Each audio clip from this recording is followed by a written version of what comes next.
Oke, assalamualaikum warahmatullahi wabarakatuh. Kembali lagi di Bukit Channel dan Kipetel. Malam ini kita nggak bikin video dulu di luar karena kondisinya masih PPKM dan banyak desa-desa yang ditutup. Oke, setelah kita pikir-pikir, tadinya kita akan ke Puskesmas Cilongok 1 ya mas. Iya. Tapi gagal karena kami tidak diizinkan masuk. Selain itu juga Mas Kipetel mendapat serangan gaib pas ada di jalan.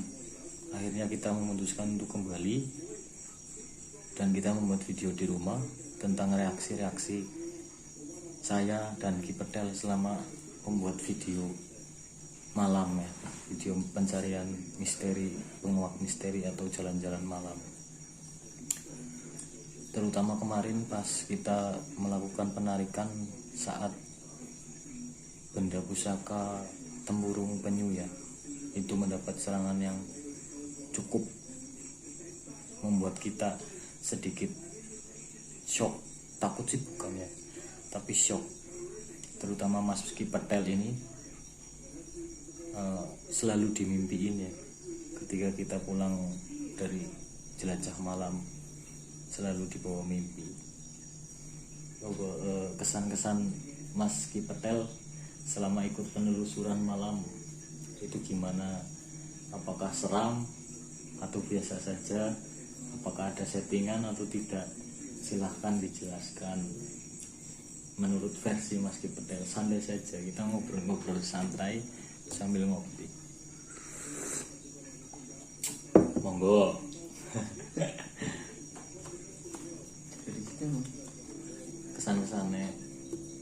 kesan Mas Kipetel selama membuat video bareng bersama saya Bukit Channel. Bukit Channel.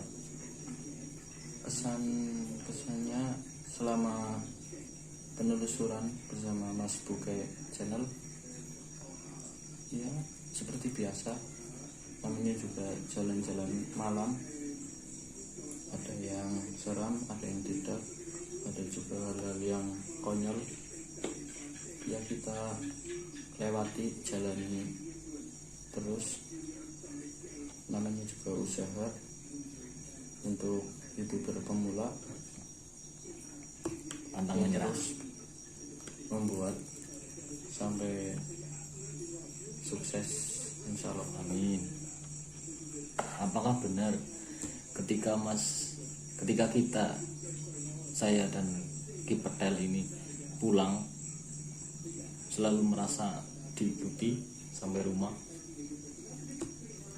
Ya, untuk yang ikut itu biasanya ada, tapi nggak selalu sampai rumah. Pasti di jalan itu masih terasa, karena hal-hal gaib itu kalau masuk ke rumah sendiri ya konyol. Takut Nggak sama berani masuk ke rumah tanpa izin saya. asik. Oke, kemarin pernah ceritakan ke saya masalah penarikan di Times itu ya, tikungan misteri atau tikungan mesra di Desa Karanglo. Itu pertama kalinya ya, Iya, kita melakukan penarikan itu tanpa kita sengaja. Saat sedang membuat video atau syuting ya, itu tiba-tiba ada benda jatuh, makanya saya langsung lari di situ. Dan kebenaran Mas Kipetelnya udah off ya, off live. Itu apa yang Mas Kipetel rasakan ketika ada barang jatuh seperti itu? ya pertama kaget karena Mas Buki itu tiba-tiba manggil, katanya ada benda jatuh dari pohon apa itu namanya, pohon johar atau pohon apa. Itu langsung saya ambil alih kamera, ambil alih pas pegang kameranya aja saya udah merasakan apa ya, dingin, panas dingin, angin besar, terus apa ya, itu juga pas banget sama tadi yang pedukan ya mas. Iya, ada. Jadi di situ ada antara dua sungai yang bertemu di sini, di pertigaan lah. Dan memang benar adanya di situ sosok hitam mengikuti kita, karena barang kita ambil terus kita kembalikan lagi, itu malah murka ya. Jadi seperti mengusik, bukan malah kita mau kasih sesuatu makanan atau apa, malah kita cuma mengusik kalau kita pergi. Ya itu juga pas kemarinnya, pas habis bikin video di desa sendiri ya, di Pamsi mas, itu udah badan udah nggak enak. Pas pulang ke rumah, pas pada maghrib habis main bola itu, pas koma saya ke arah rumah dari luar itu ada nggak tahu apa ya, itu seperti Pocong, putih lempar. kuci guys. Nah, ini lokasinya ada di rumah Ki Petel sendiri ya. Lokasi yang munculnya pocong itu di sebelah rumah. Padahal ini rumah beliau sendiri, tapi ditakuti sama pocong itu guys. Itu sosok dari Pamsi Mas itu guys. Nanti videonya ada di YouTube saya dan Ki Petel. Nanti saya taruh di link ya, di deskripsi. Taruh linknya di deskripsi. Itu juga sosoknya udah besar banget, baunya udah nggak karuan, lebih dari bau pacaran, Bau busuk ya Mas. ya, amis nggak karuan. Mandi aja sampai nunggu orang tua pulang dari masjid. Takut guys, bukan takut sih sebenarnya, panik. Ya, keringat ini keluar. Terus kemudian kan habis itu kita membuat video penarikan lagi di Suwuk ya, Iya, jalan di tengah kebun. antara perbatasan Cipete dan desa Cipete dan desa Penasiti. Apa yang Mas Ki Petel rasakan ketika saya meminta tolong untuk bantu menarik barang itu? Itu pas narik saya kan pejamkan mata, itu seperti tangan ditarik, terasa dingin ke arah pohon bambu lah. Itu seperti ditarik, Berat ya? iya berat, ditarik ngayang gitu, nggak napak tanah. Itu sulit banget, rasanya udah nggak karuan juga. Tiba-tiba seperti ada yang narik besar banget, itu langsung ditangkap lah ke arah bendanya. Mungkin itu saya juga nggak tahu, nggak kerasa ada bendanya, tapi pas dijatuhkan itu sama Daun-daun kering. kering itu ada bendanya di situ. Itu sosok apa ya? Tunaga, Krisnaga. Krisnaga katanya, itu dari sesepuh mungkin di sana, ayang-ayang. Nah, entah kan. itu kita kembalikan lagi Mas Ki Petel, karena merasa di situ ada yang marah ketika kita mengambilnya, makanya kita kembalikan lagi. Kemudian kita melakukan penarikan lagi di belakang rumah, belakang kebun saya ya, belakang rumah saya. Di situ ada ular yang sangat besar, sering juga dijumpai oleh beberapa orang yang melewat kebun itu ya guys, melewati kebun itu, termasuk nenek saya sendiri pernah melihat sosok ular besar itu. Disangkanya itu memang bukan ular ya, tapi pohon kelapa tumbang. Terus teriak-teriak pas di belakang. Saya kebetulan di rumah, manggil nama saya, terus nunjukin kalau di sana ada pohon tumbang. Makanya saya langsung cek ke lokasi, dan ternyata di situ nggak ada apa-apa ya, cuma rumput-rumput aja. Dan saya paham betul kalau di situ belum ada yang ditebang pohonnya gitu loh. Makanya saya memutuskan untuk coba membuka mata batin saya, karena saya pernah belajar di daerah Jawa Tengah dan guru saya juga ada di daerah Sunda, tepatnya di Garut ya. Kebetulan juga karirnya ya, Kakek saya ya penuh keturunan lah mungkin, jadi bisa ngeliat hal-hal yang dianggap tabu oleh sebagian masyarakat. Saya pernah belajar di Garut itu sekitar 1 tahun mas di sana, dan di Banten juga saya pernah dagang cilok. Canda guys, belajar juga ilmu-ilmu agama seperti itu untuk membuka, untuk menutup. Sebenarnya saya sudah bisa dari awal tanpa dibilangi, tapi saya nggak bisa nutup, makanya saya belajar ke yang disepuhkan di sana gitu. Akhirnya saya coba tarik di situ kan, Mustika Ular, dan disaksikan juga oleh Mas Ki Petel, dan juga ada pembuktiannya ya. Pembuktian tentang apakah benda itu berhodam atau tidak itu sangat mudah ya. Kita taruh Jengkal 1 jengkal atau 2 jengkal, itu tidak akan kembali lagi ke jarak yang sama ke bendanya, itu nggak mungkin nempel lagi. Itu memang benar adanya, dan di banyak channel pun pembuktiannya seperti itu. Jadi bukan rekayasa atau settingan kita ya guys. Terus kemudian kita melakukan penarikan di Desa Penembangan ya, tepatnya di dekat SMP 2 Cilongo, di sungai kecil itu ya guys.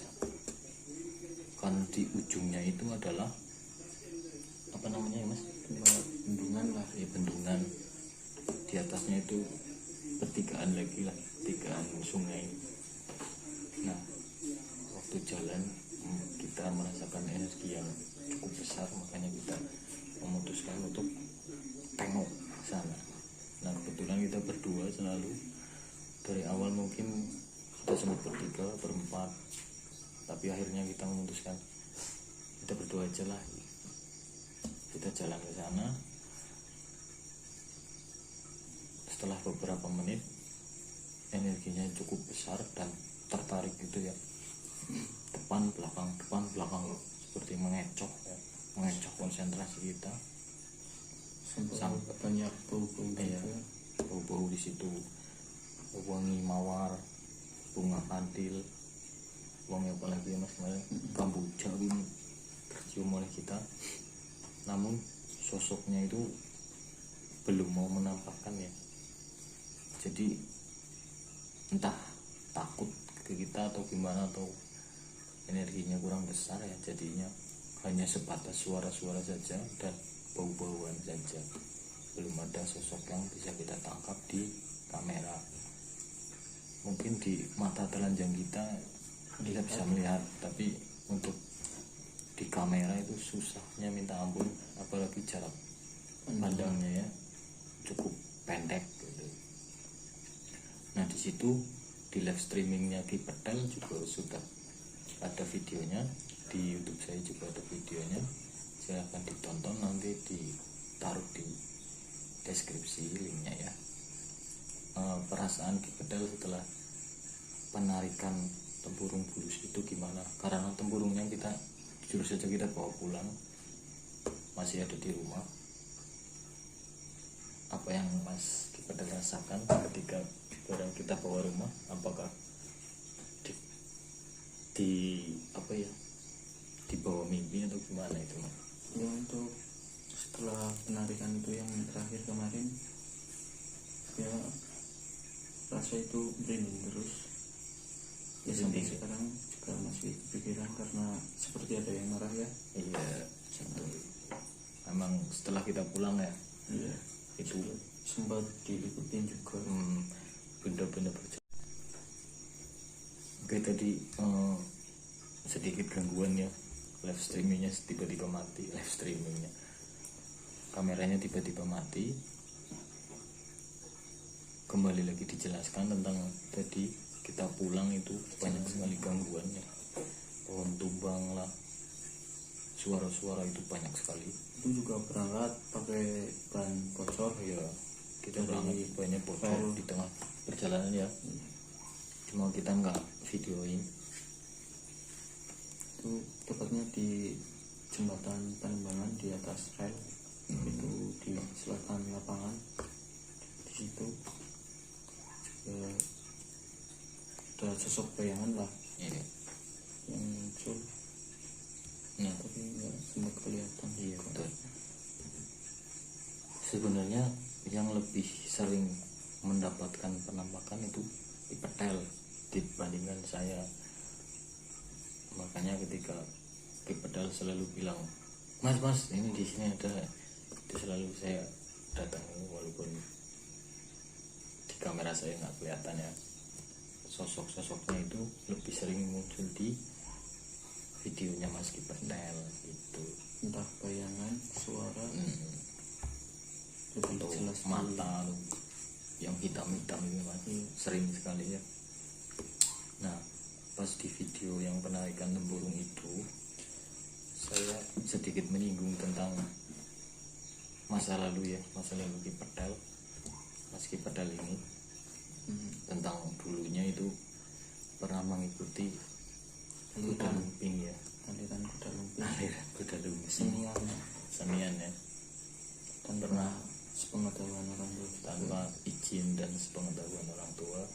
Makanya sekarang dia memutuskan untuk berhenti. Nah, kita coba korek informasinya dari mana dia mulai sampai dia bisa gitu menjadi seorang kudars, kuda lumpingers atau ibegers ya. Silakan diceritakan awalnya itu tahun berapa Mas Ki Pedal memulai masuk ke sana. Ya, untuk pertama ya intinya senang lihat kesenian gitu, untuk spiritual gitu juga saya senang melihat.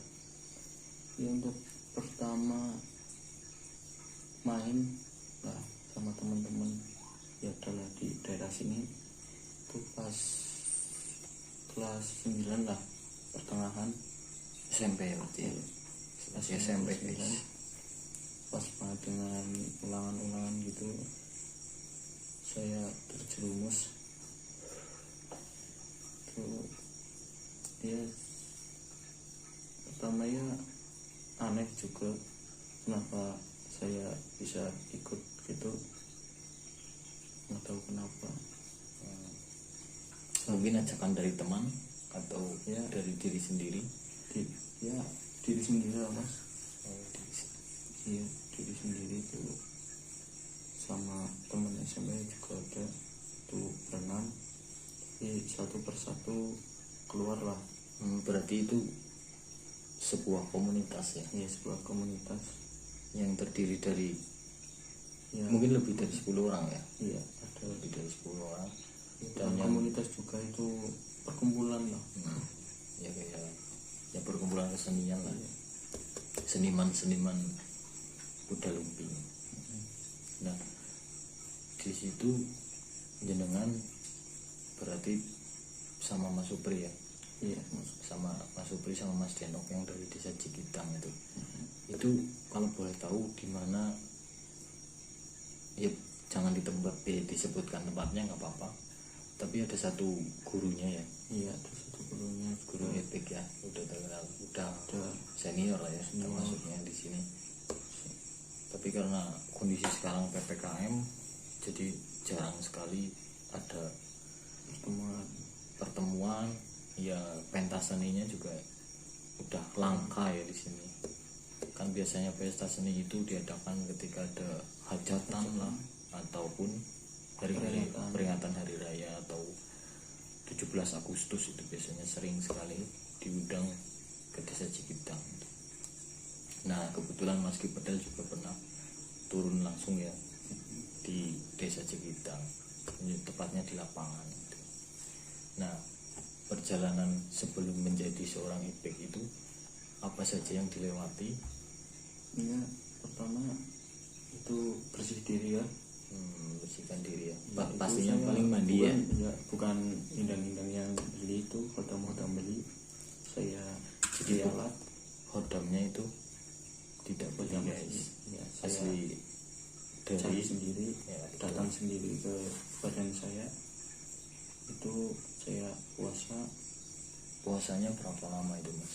puasa untuk bersihkan diri itu 1 bulan ya, 2 bulanan lah. Ya, Kurang lebih. 40 hari ya. Iya, itu tapi nggak setiap hari, paling hari Senin Kamis gitu. Senin Kamis Itu puasanya puasa biasa atau puasa mudik atau puasa? puasanya puasa biasa sih, tapi niatnya ada yang ditambahin juga karena buat gituan. Nah, setelah 40 hari itu ya puasa, selanjutnya apa yang dilakukan? Ya, untuk kelanjutannya saya ada yang nuntun juga, yang dorong nuntun gitu, mandi malam itu setiap ya, kalau ada panggilan juga dari guru saya itu malam lah, sekitar jam 2 berangkat gitu.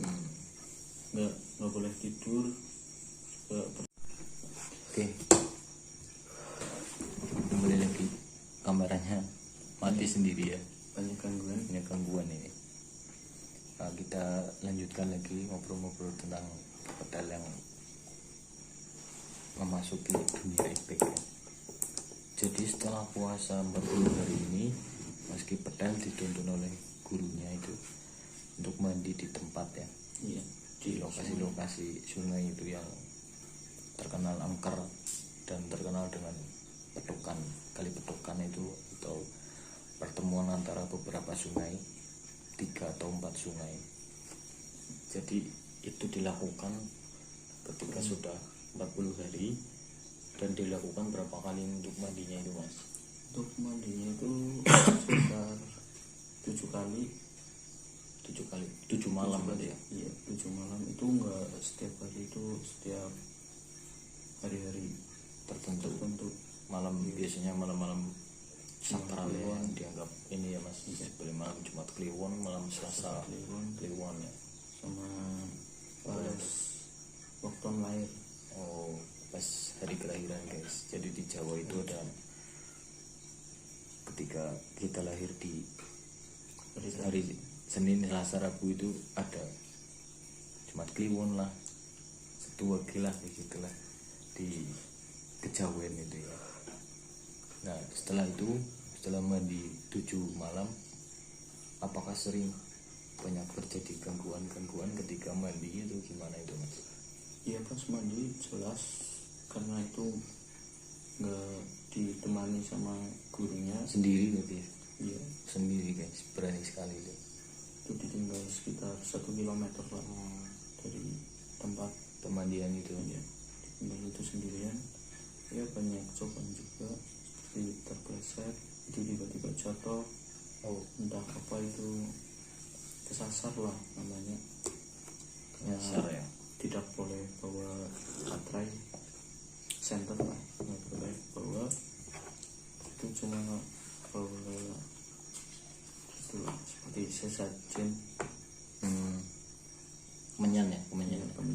Kemenyan itu sama bunga 7 rupa. Sampai tempat pemandian itunya yang buat ngisi kodam lah. Jadi mas pedal ini sendirian tanpa membawa baterai, hanya membawa seperti kemenyan dan kembang itu ya? Iya. Apa yang dilakukan di sana? Apakah bertapa atau mandi dulu atau gimana itu? Ya, untuk pertama itu biasanya bakar kemenyan gitu. Diundang dulu ya? Iya. Ya bukan mengundang sih, itu karena udah di tempatnya beliau, mungkin sepuh kita itu di sungai gitu, itu kita bakar, ngasih sesajen, terus kita niat mau ngapain di situ, terus baru mandi. Hmm. Itu sebanyak 3 kali lah Nyelam ya, nyelam ya, 3 kali nyelam. tahan nafas gitu ya, beberapa menit ya. Iya, sampai itu dilakukan setiap mandi gitu. Berarti kita tetap berdoa di bawah ya. Iya, biasanya juga ya berdoa baru mandi itu, tapi setiap habis nyelam itu mandi pas buka mata itu biasanya ada sosok apa hitam apa entah apa itu di sekitar kita. Ramai banget itu, jelas ada itu, sampai bakar kemudian aja itu sampai mati. Itu lama banget prosesnya. Berarti harus ditungguin sampai kemenyan itu habis. Ya sampai mulai semua. Nah, setelah itu pulang dijemput ya ketemu lagi sama Iya, gurunya. itu biasanya nggak boleh tidur sampai Bagi subuh. itu dilakukan 7 hari 7 malam. Terus kemudian prosesi apa lagi yang dilewati setelah mandi itu? Untuk setelah mandi biasanya kita berdoa lah. Dicoba mungkin. Iya, dicoba di tempat tertentu juga, percobanya nggak sesuai permintaan yang kita minta juga. Itu pedangnya mintanya di mana, terus minta beberapa makanan juga untuk sesajen. Itu pasti setiap itu namanya apa ya, kebiak lah ya. Kalau di sini juga namanya uji coba, itu misi hendaknya ya, biar bisa urut. biar bisa kerasukan guys. Nah, setelah itu ketika di rumah apa yang dirasakan? Ya kalau udah di rumah itu pasti greges, bukan greges sakit Biasa ya. Iya, itu merinding, lupes pikiran. Terus setiap tidur pasti ada mimpi aja yang masuk, seperti memberi apa gitu, meminta apa. Terus setiap tidur lah pasti ada, karena kita bepergian dari tempat spiritual, Tempat mistik, tempat angker ya. di tempat angker, kita bawa ke rumah, nggak tahu siapa yang ngikutin. Itu aja, sampai di rumah pasti ada yang ngikutin. Oke.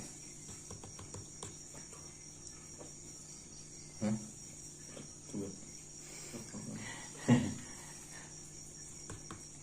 Selanjutnya apa lagi yang bisa diceritakan tentang itu? Itu apakah perlu waktu setelah mandi dan kebiak itu, atau instan malamnya langsung dikasih mimpi seperti itu, Mas? Ya untuk itu nggak langsung jadi juga, itu karena mungkin kemampuan tersendiri ya, diri sendiri itu mau langsung niatnya apa bisa langsung ya. Kalau niatnya banget gitu bisa langsung kerasukan juga, baru mandi beberapa kali juga bisa langsung kerasukan. Juga bisa ya, intinya mata kita juga nggak terpandang ke benda-benda tersebut, pasti ada juga yang terlihat. Apakah itu berbentuk benda atau masuk saja secara alami gitu, nggak mewujudkan bendanya? Ya biasanya pas mandi kita lihat seperti apa ketannya, itu pewayangan lah namanya, itu terlihat pas mandi, itu pasti terlihat. Tapi untuk masuknya itu ada tahapan juga, yaitu namanya kebiak. Itu ngasih makanan lah, ngasih sesajen. Itu buat apa ya, spiritualnya itu menghormati sesepuh dan khodamnya tersebut. Berarti bisa langsung dicoba ya. Iya, bisa Kerasukan langsung itu. dicoba kerasukan. Ada juga yang enggak instan, Ada juga yang instan. banyak halangan di diri sendiri. Seperti saya juga tergantung sulit ya, karena nggak ada restu, mungkin Iya. saya restu dari orang tua. Nah, tapi kan Mas Kipedel ini udah pernah terjun ya, ibaratnya pernah kerasukan, dan mungkin pernah yang saya lihat di video-video itu banyak yang makan kelapa lah atau lampu itu ditelan. Apa yang dirasakan itu? Untuk yang makan seperti itu, rasanya itu kalau sedang kerasukan sih nggak kerasa, tapi Setelah kerasukannya setelah lah itunya kerasukan itu baru kerasa perutnya atau perutnya. lehernya yang menelan ya. Ya, ini sebenarnya di trik tertentu juga, kalau nggak kerasukan juga bisa kita makan seperti itu ya, tapi ada triknya lah. Tapi itu kesenian, Nggak kalau boleh diumumkan. dibongkar iya. Yang jelas ada triknya, ada yang beneran kerasukan dan ada yang cuma melakukan trik ya, seperti trik sulap lah ya Mas. Iya, seperti trik sulap. Tapi itu masih tergolong kesenian. Iya. Kesenian Nusantara lah, Indonesia.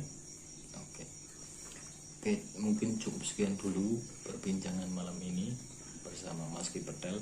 Semoga besok kita bisa lanjut melakukan pencarian atau penjelajahan malam ya, jalan-jalan malam, wisata malam ke tempat-tempat yang dianggap angker.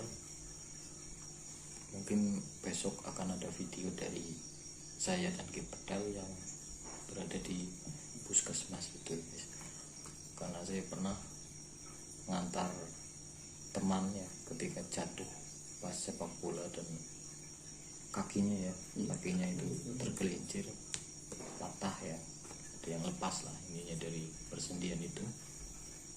Ketika teman saya udah masuk ke IGD, saya tunggu di luar bersama teman-teman, mungkin ada 5 atau 6 orang ya.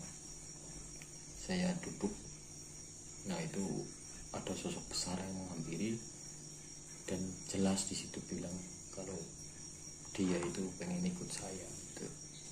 Besok kita coba telusuri ke tempat itu apakah masih ada sosoknya.